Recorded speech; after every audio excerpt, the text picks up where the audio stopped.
Hey gang, Ron here. Welcome on back to the Cade and Week 12 here on Sega Sports NFL 2K2 in Season 2 of our quest to build the New England Patriots dynasty of the early 21st century without Tom Brady. And we have been riding an insane hot streak.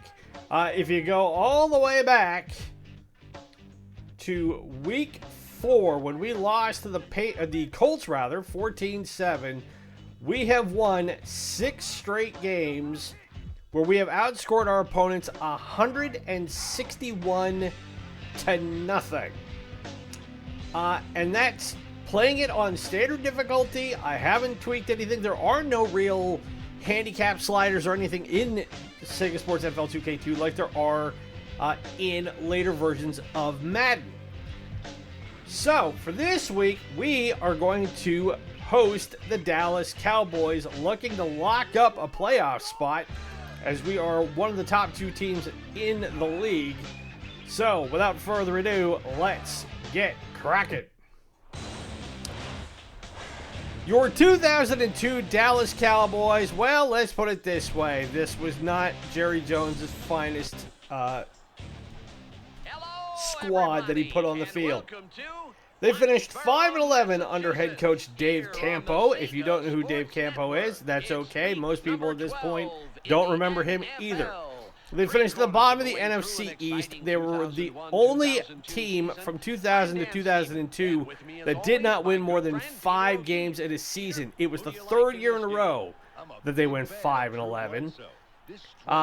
This is also the final year where the Cowboys had Emmitt Smith. After 13 seasons, he leaves at the end of the year and goes to play for the Arizona Cardinals to wrap up his career. Michael Irvin had been forced to retire in 1999 after a neck injury, and Troy Aikman had retired prior to the start of the 2001 season. So Emmitt was the last of the triplets on this team.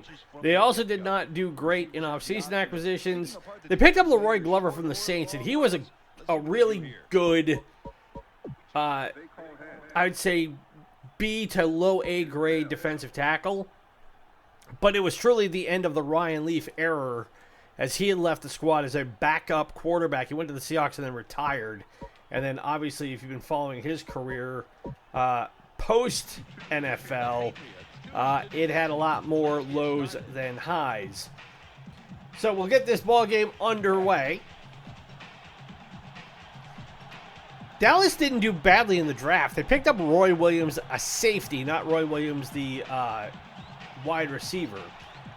They used him for their first pick, and he was a very serviceable defensive back. He played 9 seasons. And then they also drafted Antonio Bryant as a wide receiver in the 2nd round. And they had high expectations for him, but Bryant only played 7 seasons, and pretty much he got himself run from everywhere he went. So let's see what we can do here. And, I mean, obviously our primary goal is to try and stop Emmitt, but you have to remember this is year 13, Emmitt Smith. And even though he was already, this point, the NFL all-time rushing leader in yardage, he was not prime Emmitt Smith at this point. In fact, we don't even have him on the team at the moment. So the question is whether or not in this alternative NFL universe, he actually stuck around on the team or not. What I could do is let me check to see.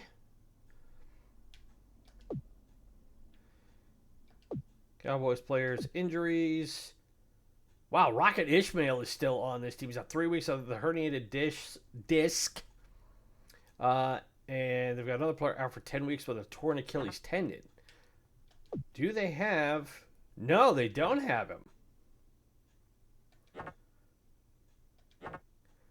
So in this version, Emmitt Smith is already gone. He's either retired or he's moved on to a different team.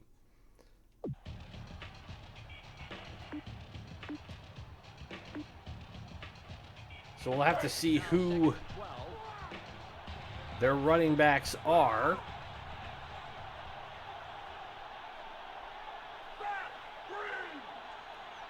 So they have Michael Wiley as their primary running back. And we also have Quincy Carter is our starting quarterback today. He was very much a journeyman of the highest order in the NFL. He was drafted by the Cowboys in 2001, only played here until 2003, then went to the New York Jets for a year, and then was out of the NFL entirely. Went to the Canadian Football League, made the practice squad for the Montreal Alouettes. As that gets swatted down, incomplete, and that'll be a 3-and-out. Then played for the bossier Shreveport Battle Wings. Yeah, they're probably going to punt it away, and that is going to hurt. Which was an Arena Football League team. He was there in 2007, played for the Kansas City Brigade, which is another arena team, in 2008. Played for the Abilene Bombers, which was a professional indoor football team, which is like semi-pro in 2009, and then came back and played for the Corpus Christi Fury, which was another semi-pro indoor football team based out of Corpus Christi, Texas, in 2016. First to crack that scoreboard. They have an opportunity here to take an early lead. And as I'm looking it over, I realize Quincy Carter is only 5 months younger than I am, which both makes me old and realizing that, yes, even people from that era didn't end up having great... Not that I could have ever made in the NFL either. I don't have the size. I had the arm. I could have been actually a fairly decent quarterback with my ability to throw a football, but I'm not Doug Flutie. I'm Doug Flutie's size. That don't make me Doug Flutie. So let's see what we can do here to matriculate our way down the field on our first drive. We did really well against the Eagles last week, which, again, was surprising. I thought we were going to have a lot more resistance than we got. And that gets knocked away as I was looking for Johnson, but threw it just a little late. Yeah, you missed too many sure things like that, and you're going to be finding yourself a new line of work. Like announcing.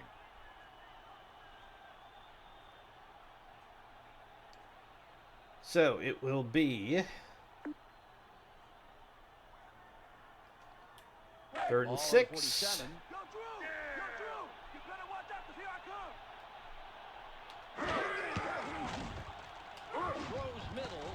And we threw it to Rutledge, and Mr. Boards for Hands couldn't hold on to it either. So we end up going 3-and-out with 2 plays that should have been completions. But neither receiver could hold on to the ball. And I definitely have to see about getting us a new tight end, because Rutledge is not the guy. And obviously we can't get anybody like Gronk yet. That punt will be taken just around the 10. And a good return after the initial contact.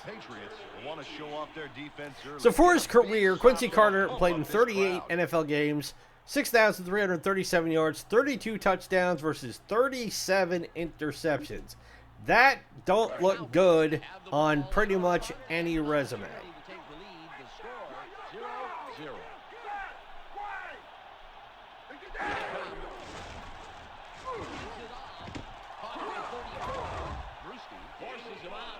And that was caught. Let me see who do they have for tight ends on this game. We've got, they don't have Jason Witten yet. They've got Mike Lucky, Tony McGee, and James Whalen as their tight ends. A who's who of who are you?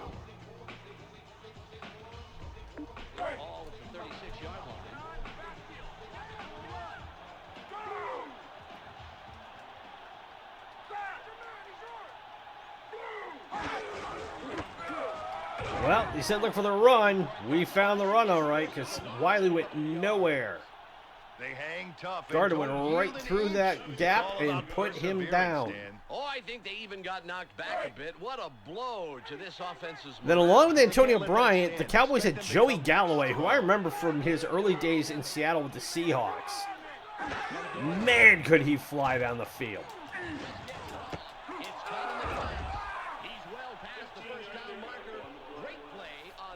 That should have been a sack. They brought on the blitz, Dan, but it was no match for this tough, talented offensive line. Yeah, shutting down the blitz can be murder, but if you're successful, you're just about guaranteed. And then also Kenyon Rambo. That's a name that I remember hearing about a lot back in the day. Only because it was one of those names that you, whenever he came up,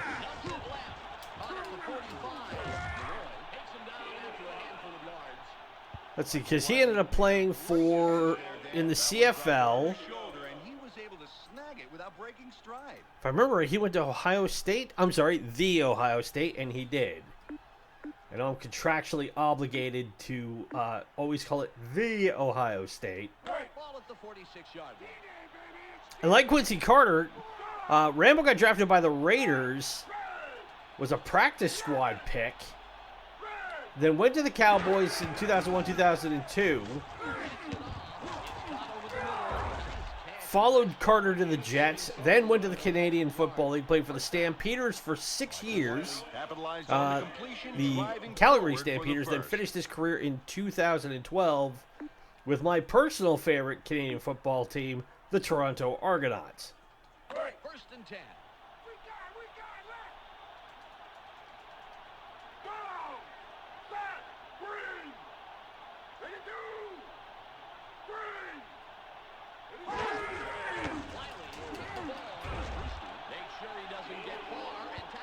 So Brucey pulls Wiley down after a gain of only 1.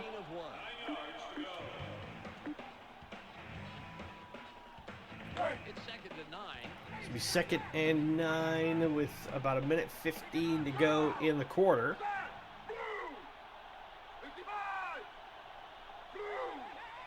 Barely gets it off. Oh, I wanted that pick. The intended receiver incomplete. That's just the first time he's missed his mark this drive. He's been dead on today. All right, so 3rd and 9. Make sure they don't convert this one this time. On the 40. You ain't catching nothing, Joey. That was me in the way. Ball, set, boom. Got a man in motion. And this time they can't hold on to it. They were looking for the fullback. In a row. The Patriots made a stand on that series, and it paid It was off. Troy The Hambrick. offense made little, if any, progress. So they want to go for the field goal. It would be a 56-yarder. Instead, they're going to have to punt it, which I am just fine with. They'll punt for the second time.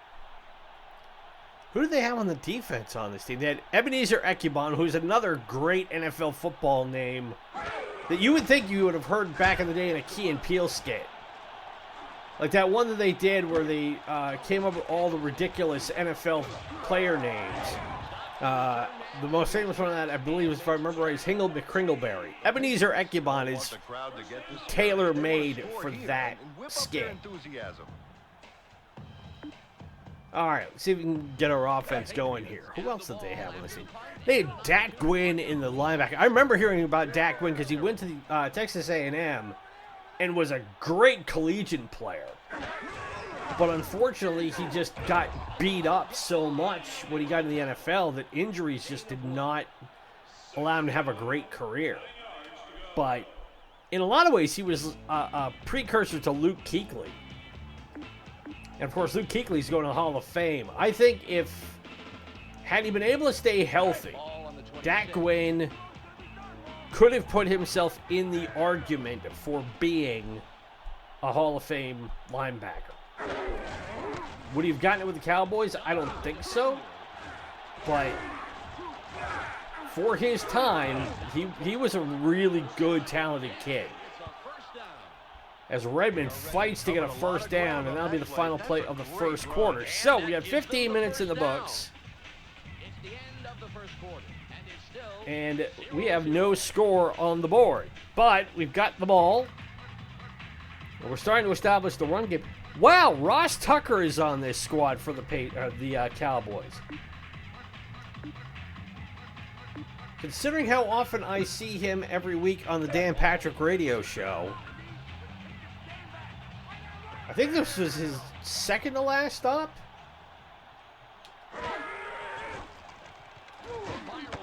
All right, this time we find Johnson in midfield. No, this was his second stop. He had played for the Redskins, then went to the Cowboys, went to the Bills, then the Patriots, then the Browns, then back to Washington, and that ended his playing career.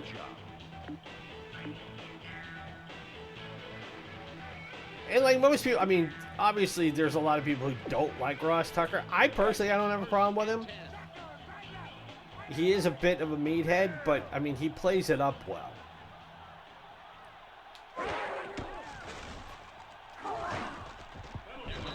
Oh, we got a penalty marker down. This could be pass interference. It is. That was a catchable ball. Yeah, we'll accept that for sure. Got a flag on that one for playing his receiver too. And it was Dak Gwynn on the coverage. Got to be blocking the pass, not your receiver. Ball at the 41-yard line. And we're going to move up 5 yards as somebody jumped the line. Number 96 on the defense. 5 yards. So that's 15 yards worth of penalties and back-to-back plays. You gotta know I will where not you complain are about before the that ball is one snapped. bit. Now first and 5. What are you doing? There. Win. So first and 5. It's upfield. And we get the first down, and we are closing in on the Dallas red zone. J.R. Redmond didn't have to fight very hard to get the first down there. It was a good, clean run.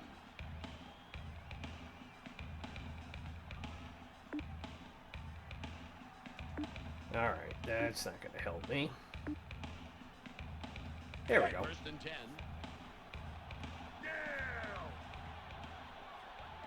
See if we can get somebody else the ball here. They pick it up. Throws middle. We were looking for Lucas, but it was good coverage on that one. The pass is off the mark and falls incomplete. Drew Bledsoe threw the football into double coverage there. He's got a good arm, but I can't see how he would have made it through. Yeah, I'll bet he Well, would I was have hoping that found greener Lucas was going to pastures break a elsewhere. little bit sharper, and that was going to help us get the completion. But Redmond already has 27 yards on 5 carries.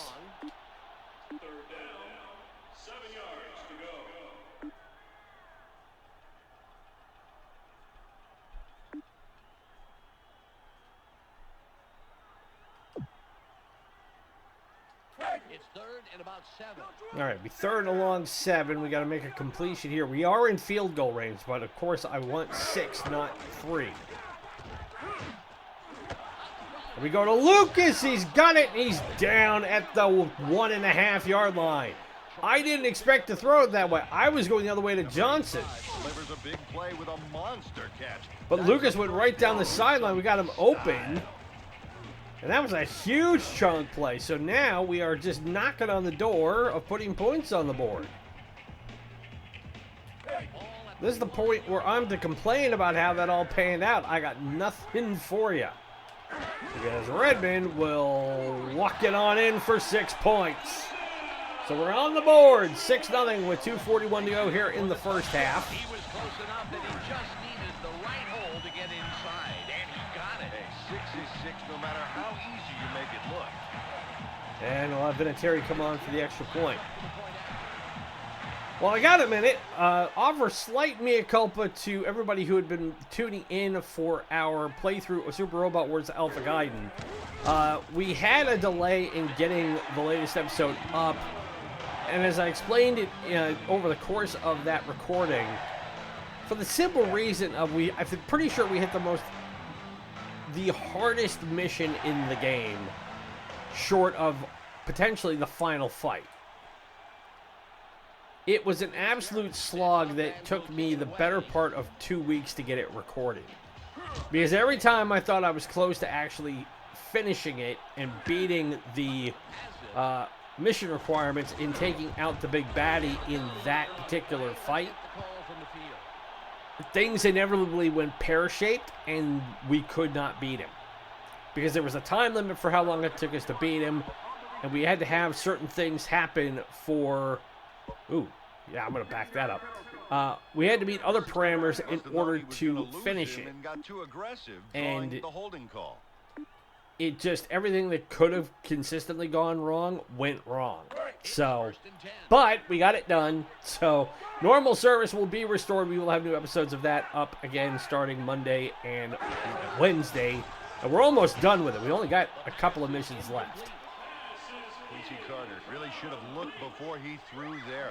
It's all about reading the field, no matter how little time you have. Peter, there were 3 guys playing that zone. I can't believe that was the best choice he had. I was hoping to get that picked.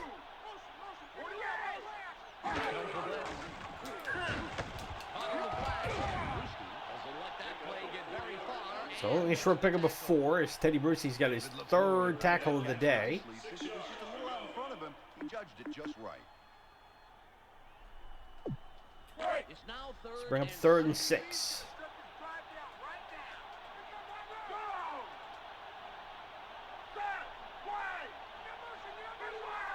Tight end in motion again.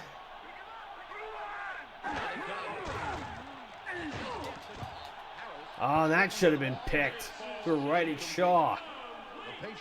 So they'll punt this away just before the 2-minute warning. Permanent lockdown. Not much is getting through, and that's a real credit to the players and the coaching staff. Yeah, you take the air attack off the table. The incomplete stops the clock. Noor lines up, and this will be his 3rd punt of the game. Nice punt. Good punt. We'll take another 35. Here comes Johnson. And only gets back to the 45, and that will give us the 2-minute warning. The Patriots currently enjoying a small advantage, 7-0. 150 on the game clock. Now, if we can score more before halftime, that'll put us in prime position here. But Redmond went nowhere on that play. At the line of scrimmage. No gain on the play.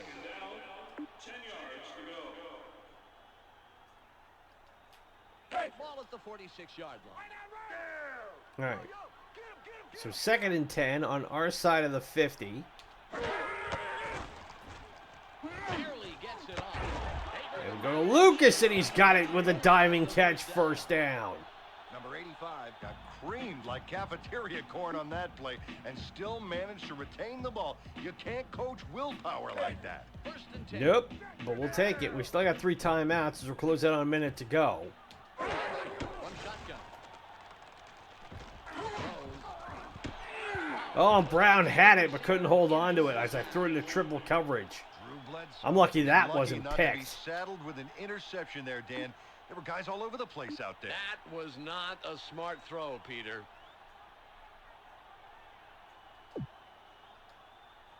One minute on the game clock. All right, so 2nd and 10. We got exactly a minute to go.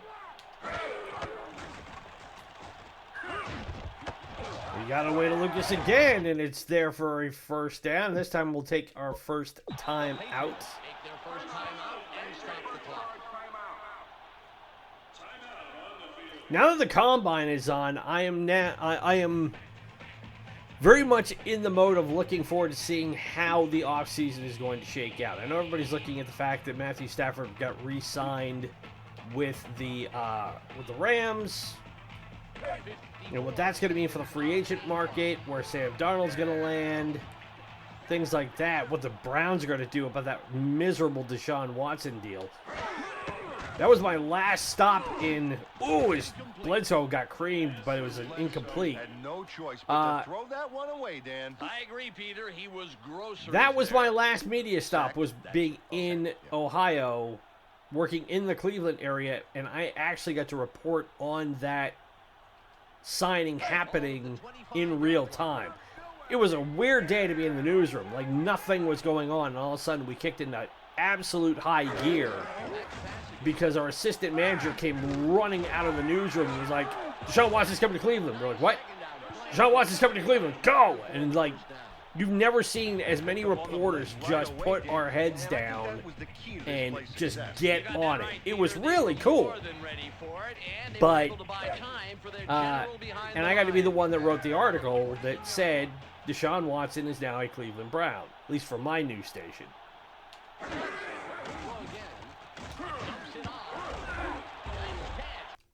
All right, so we'll call a timeout here with 17 seconds to go as we are again right on the doorstep of getting another score. Second timeout.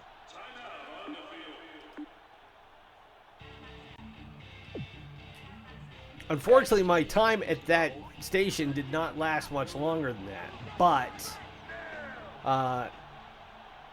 considering where I'm at now in my new work as doing media IT, I could not be happier. You know, as much as I'd love to be able to do this full-time for a living, I'm realistic about it and understanding that I have bills to pay, I've got roof to keep over my head, and trying to make a living on YouTube doing this sort of stuff just is not feasible outside of what we do here at the Cade, which is fine. You know, it's one of those that it was always about just doing something fun and a little bit different. And that I still have a day job that I like and allows me to do other stuff and have at least one foot in the world of media that I spent a decade and a half in, but just be on the other side of it. I mean, I honestly could not have asked to land in a better spot. And I've been there almost 3 years now. And like I was telling somebody the other day, there are few things that you can enjoy more in any career path than earning the respect of the people that you work for. And like, because you do the work necessary to earn it. And I had a week last week where that was brought home to me that, yeah, I've reached that point with my bosses and my boss's bosses and all that. And that is not something I had much exposure to working on the news media side under any stretch. Usually the fact that I was doing what they wanted me to do all but guaranteed I was not going to be there very long.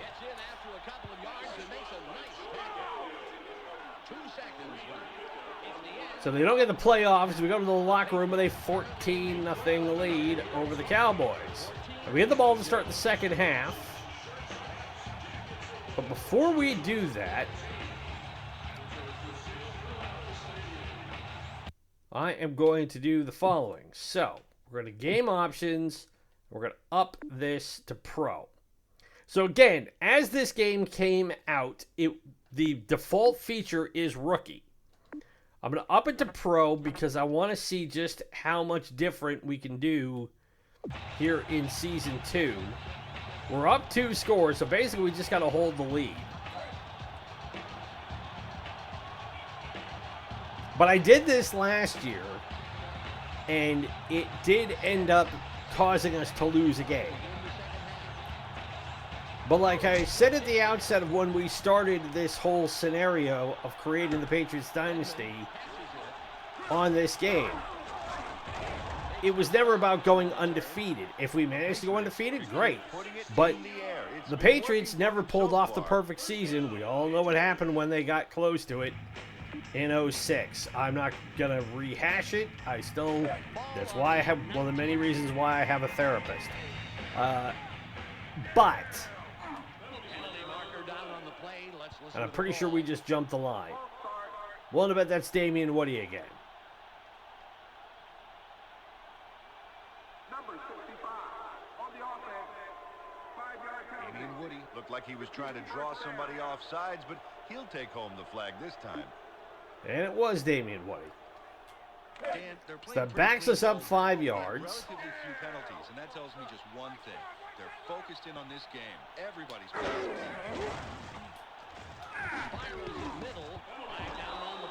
We got a penalty here. We'll see what this is.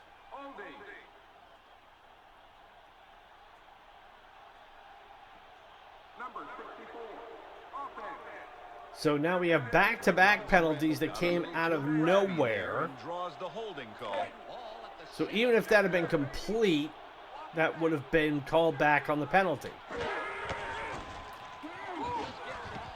And we just got that away, otherwise we would have gotten hit with a safety because Ebenezer Aikman was coming through the line. Looked like the smart choice to me. Yeah, I definitely think they would have popped him for the sack otherwise.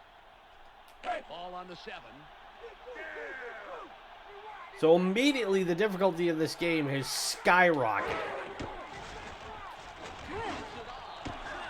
But we get it back to Rafael Lucas, and he's got 4 receptions for 70 yards in this game. And we turn a 2nd and 22 into a very manageable 3rd and 4.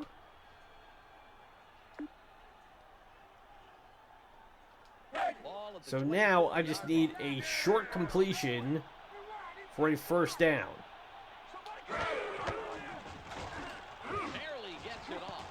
Oh, we were looking for Troy Brown, who's usually reliable as heck in those situations, and we couldn't get there. So we're going to have to punt it away.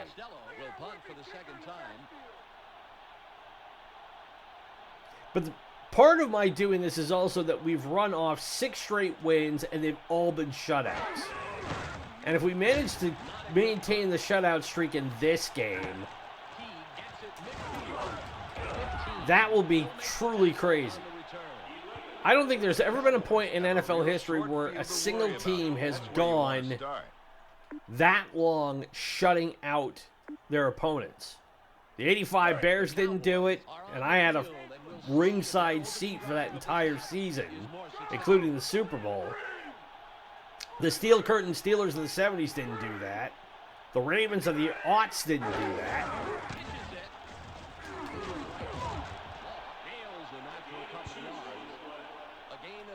It's never been done that I can think of in any capacity in NFL history.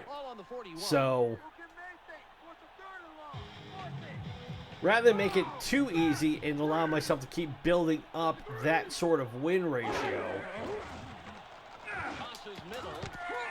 I'd rather see how much of a challenge we can get. That was almost caught. Living on the razor's edge there, Dan. I think it was ill-advised to throw into double coverage like that. It should have been picked. 3rd and 8. So 3rd and a decent 8. See if we can hold them here. And they're out of field goal range.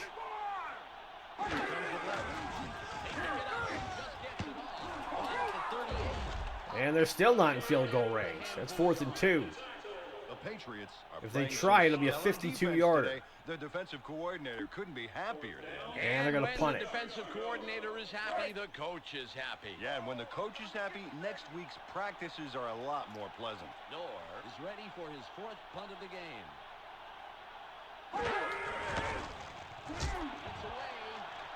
This punt gets away, and it is a high angling kick, and it will go out at the 2-yard line. That is how a coffin corner punt is supposed to work. Really got their back up against the wall here. I'd favor a quick pass to give himself some breathing room. The Patriots are on the 3. So 1st and 10 at our 3-yard line. And J.R. Redmond only gets back to the line of scrimmage, and that's it. They're not letting a wishful thought get past the line of scrimmage. I think they're even driving them back a bit, Peter. That is great D. Yeah, you know, it's moments like this that test your resolve. Will this offense rise to the challenge or slink away? Oh, and Lucas had it, dropped it. Was so lucky he didn't throw an interception there. I mean, that was a completion. How did that not stay in his hands? That should have been a catch. Yeah, I don't know how he even saw his receiver. 3rd and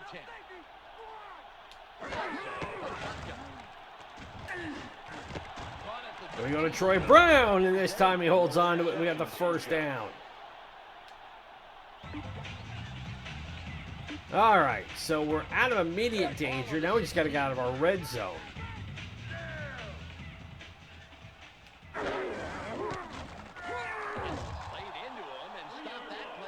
And immediately the defense has gotten a lot more aggressive on defending the run. Well, I tell you, if an offense can't get some positive yardage, I mean, what are they? Well, I think they're just a bunch of individuals and not a team. Ball at the 13-yard line.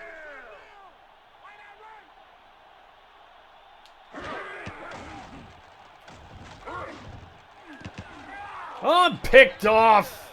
The 25 is down after making a great play. Great interception. Well, I asked for a bit more of a difficult situation, and we got it. Clearly rattled on that one, Dan. You got that right. Got hit as he threw it. It was tipped. That could have been called as pass interference, because that was a catchable ball right as it was coming in.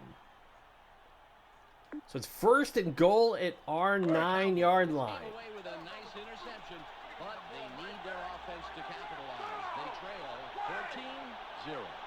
See what Carter can do here in the middle of our red zone.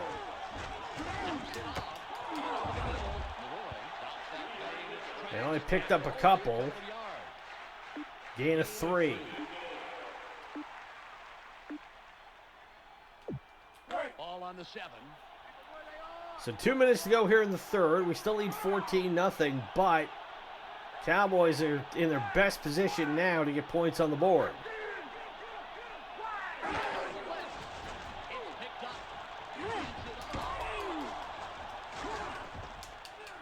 And they're going to show. He fights off the tackles and gets in, and there is the end of the shutout streak.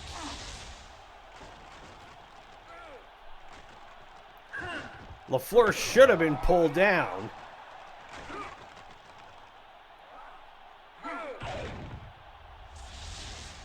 But he ended up fighting in for extra yardage.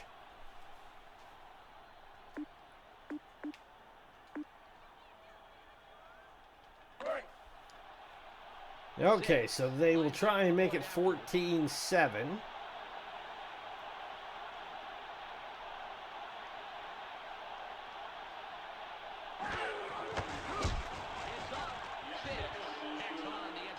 And the point after is good. So 2 plays, 9 yards, capped by the 7-yard touchdown catch by LaFleur. Will kick this one away. Gets the kick away, and we take it at R3. We're going to need good field position on this return as Redmond's got it. And we go to the 25. Yeah, we've had to start on our own 26-yard line, where the Cowboys are starting their own 40. You want to rebound fast and hard. The Patriots will start out at the Well, the problem is that all of a sudden our running game, now that we've upped the difficulty, is non-existent. Because Aikman cannot keep himself from pulling down J.R. Redmond as soon as he makes contact.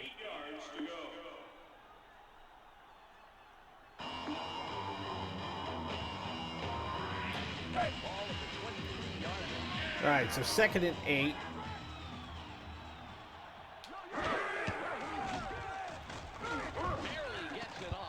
And we're looking for Lucas again, and he couldn't get to it. Drew Bledsoe threw into double coverage on that play. Not a smart move. Nope, he's really fortunate that they didn't pick him off, Peter. He's fortunate his coach doesn't have him doing push-ups on the sideline. 3rd and 8. All right, 3rd and 8.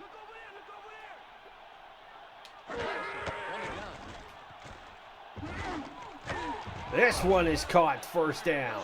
Johnson got flipped up and over, but he hung on to it. So it looks like they're daring me to have to beat him through the air, which, I mean, if I got to do it that way, I got to do it that way. It's picked up. Oh, and Troy Brown got sandwiched. Drew Bledsoe really blew it with that throw. I mean, there were 3 sharks in the water out there. Yeah, you know, I thought it was a mistake to bunch up the coverage in one zone like that, but apparently they knew just what they were doing. Ball on the 35. All right, 47 seconds to go here in the third. Back pass again. That's swatted down and complete. We got forced out of the pocket. His Grant managed to be a one-man thunderstorm in that zone, washing away any shot at a completion. 3rd and 10. 3rd and 10. We need a completion here.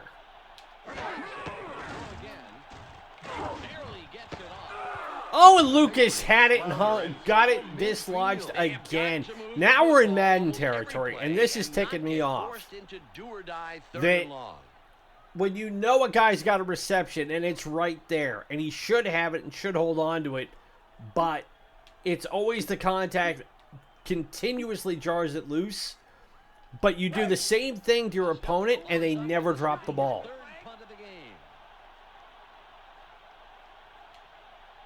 Absolutely drives me berserk.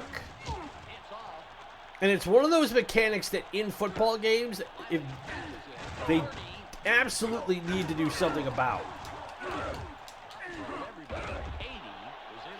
And immediately Michael Wiley has turned into a guy who is the second coming of Deion Sanders, because in the first half, I hit him and he immediately went down. Let's see if they've taken a lozenge and can hang on to the football this time. The Cowboys had their defense. But now they're on my side of the 50 with 27 seconds to go. Currently they trail 14-7.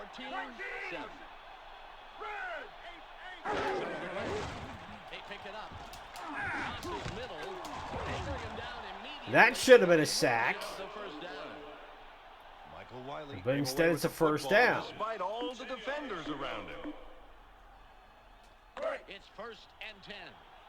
My guy got to Carter as he was letting it go. If anything, it should have been a deflected pass.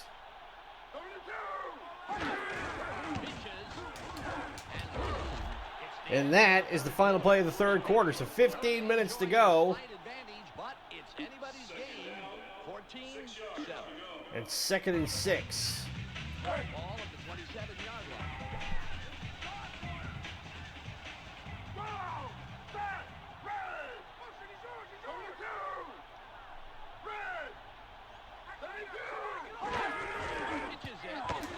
Lost the football, but Hamburg recovered it. No gain. 3rd and 10.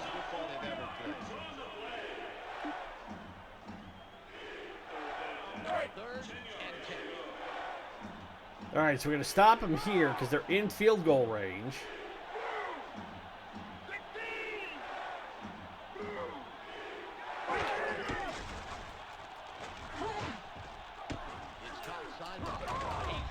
And he got the first down. Of course he did. Got it right to the absolute spot on the field that my guys were just not in the right position to cover, and then moved forward enough to cross the first down marker. That, kids, is what we refer to as plot armor.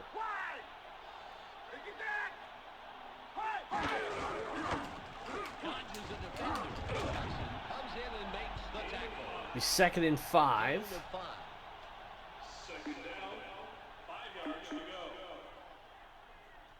Ball on the 16. We have 3:48 to go, clock running in this one.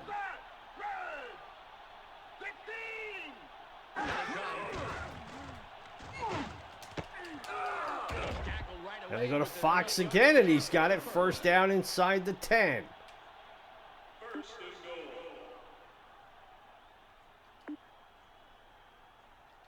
Ball on the 8. So now they can punch it in. They can tie it up here. And if they tie it, I'm going to switch it back to regular. That's a key number. What fantastic defensive play. They have really put a clamp on any offensive production whatsoever. It's 2nd and goal. All right, 2nd and goal. Out of the shotgun.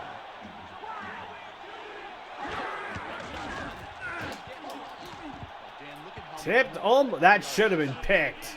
I'm just glad I wasn't caught. The way this game has suddenly turned, gets tipped twice. You would assume that somebody with a white jersey would have caught that. So that's 3rd and goal. And the question is, if we make it to 4-down territory, are they going to go for it? They don't have to, because my guy jumped the line.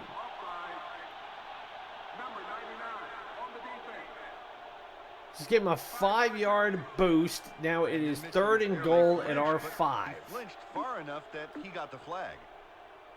It's 3rd and goal.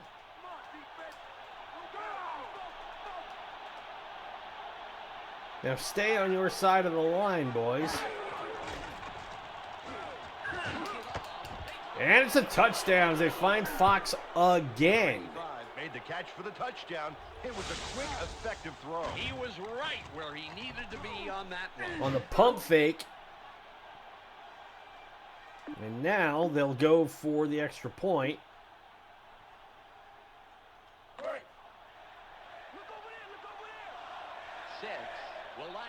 Now with 2:46 to go, we're all square, 14 up. As long as he hits this kick, which I expect he's going. Oh no, will he? He just got it through. So 9 plays, 42 yards, capped by the 5-yard touchdown catch by Fox. So now we absolutely have to score here. We got 2:46 to do it.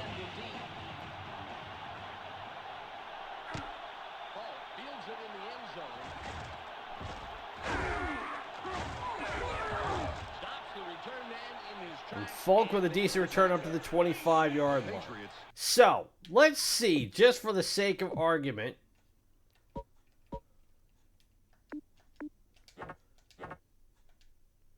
Let's put this back because I want to see just how much of a difference it gets now if I can actually run the ball. Because you saw in that third quarter, I couldn't run an inch.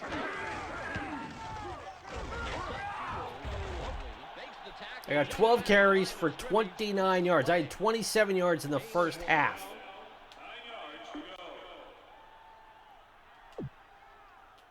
Ball on the 26. Close out on the 2-minute warning.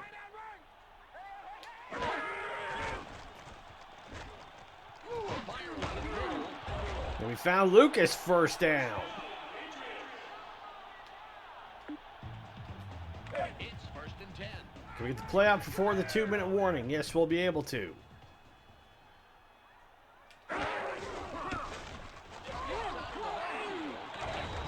And he broke one tackle and moved ahead 7 yards. That's 7 yards more than he was able to get in the entire third quarter.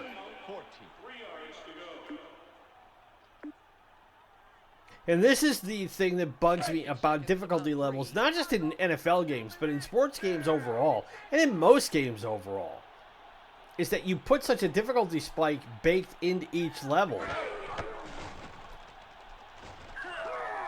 Oh, his Bledsoe got sacked. You know, Dan, but by upping the difficulty that much, you take a lot of the fun out of the game. It's one thing to make a game challenging. But if you make it where all of a sudden everything that you could do on the regular default difficulty is now pretty much impossible, where's the fun in that? And I'm not talking to try and do razzle-dazzle stuff. I mean just doing basic things like running the football.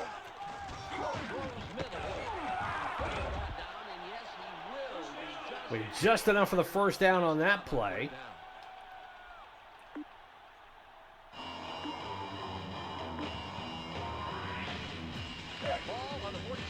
And we got 1:09 to go.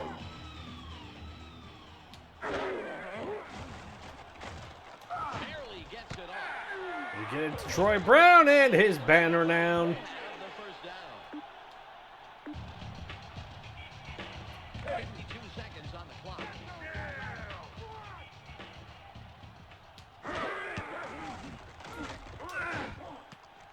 Knocked down, incomplete.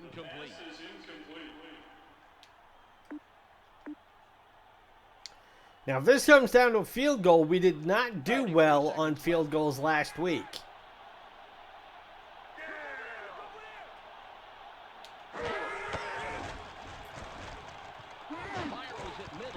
Oh, and Lucas had it and dropped it again. My God. All of a sudden, my guys have no concept of how to catch a football. That's real frustrating when you tip a pass like that, but he's got to make those. Yes, he does. And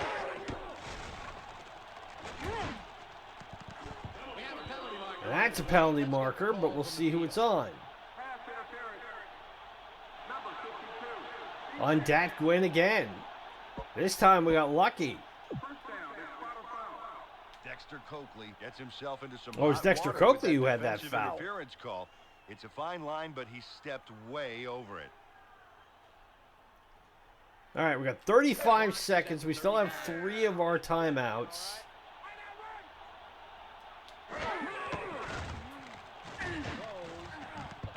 And Lucas was there, but he got knocked down again. Was the Lone Ranger patrolling that zone, Dan, and he kept the peace. He sure did. There was no way they were going to get a completion.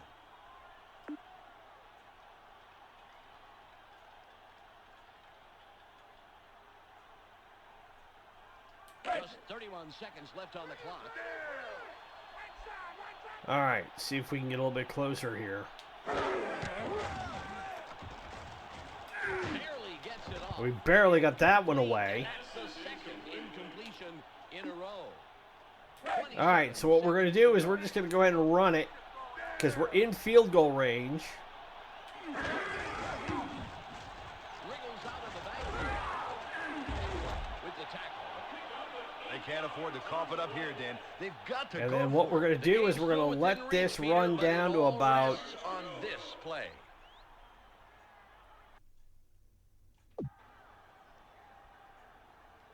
3 seconds.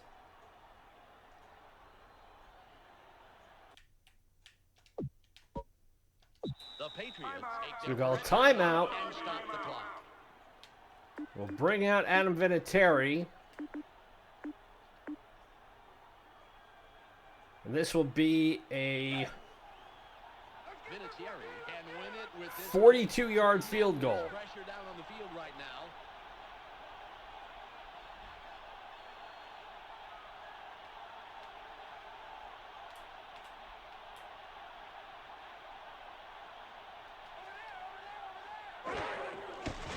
Got the distance, and it is good.